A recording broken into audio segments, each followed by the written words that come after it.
Today, as many people in America celebrate the so-called Martin Luther King Jr. holiday, it felt that it was essential to give you the true story on the man that many love to call Dr. King, a truth that contradicts the celebration of a man who is often credited as being a great American and a Christian, but whose actions were extremely un-American and un-Christ-like. When the communists took over a country, one of the first things that they did was to confiscate all the privately held weapons, to deny the people the physical ability to resist tyranny. But even more insidious than the theft of the people's weapons was the theft of their history. Official communist historians rewrote history to fit the current party line.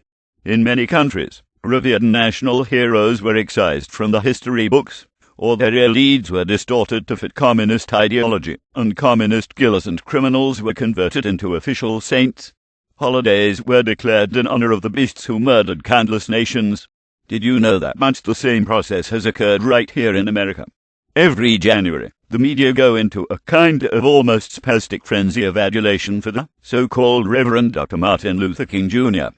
King has even had a national holiday declared in his honor, an honor recorded to no other American. Not Washington, not Jefferson, not Lincoln. Washington and Lincoln no longer have holidays. They share the generic-sounding President's Day. A liberal judge has sealed the FBI files on King until the year 2027. What are they hiding? Let's take a look at this modern-day plastic god. Born in 1929, King was the son of a black preacher known at the time only as Daddy King. Daddy King named his son Michael. In 1935, Daddy King had an inspiration to name himself after the Protestant reformer Martin Luther. He declared to his congregation that henceforth they were to refer to him as Martin Luther King, and to his son as Martin Luther King Jr. None of this name changing was ever legalized in court. Daddy King's son's real name is to this day Michael King, and he was no committed mar either. The first public sermon that King ever gave, in 1947 at the Ebenezer Baptist Church, was plagiarized from a homily by Protestant clergyman Harry Emerson Fosdick entitled "Life is What You Make It," according to the testimony of King's best friend of that time, Reverend Larry H. Williams. The first book that King wrote, Stride Toward Freedom, was plagiarized from the numerous sources, all unattributed, according to documentation recently assembled by sympathetic King scholars Keith D. Miller, Ira G. Zepp Jr., and David J. Garrow, and no less an authoritative source than the four senior editors of the Papers of Martin Luther King Jr. An official publication of the Martin Luther King Center for Nonviolent Social Change Incorporated, whose staff includes King's widow Coretta, stated of King's writings at both Boston University and Crow's Theological Seminary. Judged retroactively by the standards of academic scholarship, his writings are tragically flawed by numerous instances of plagiarism. Appropriated passages are particularly evident in his writings in his major field of graduate study, systematic theology. King's essay, The Place of Reason and Experience in Finding God, written at Crow's, pirated passages from the work of theologian Edgar S. Brightman, author of The Finding of God. Another of King's theses, Contemporary Continental Theology, written shortly after he entered Boston University, was largely stolen from a book by Walter Marshall Horton.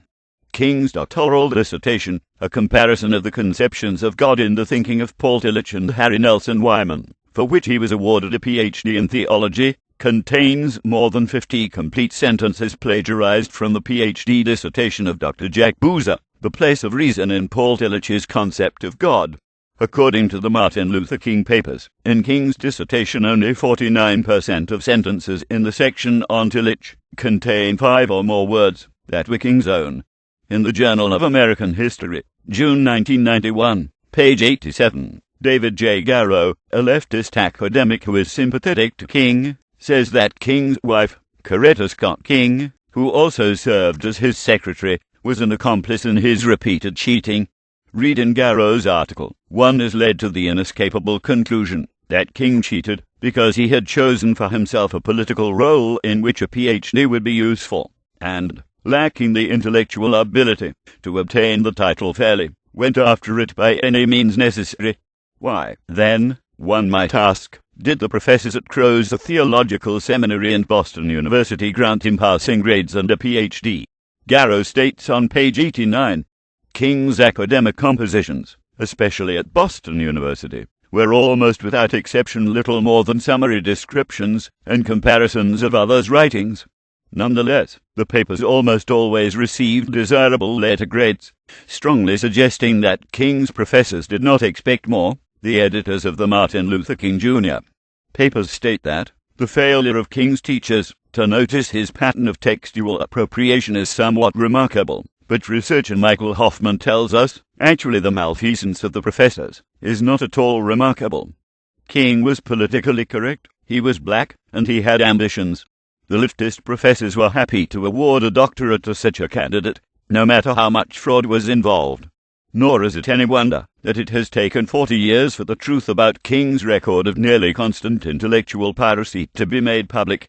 Supposed scholars, who in reality shared King's vision of a racially mixed and Marxist America, purposely covered up his cheating for decades. The cover-up still continues.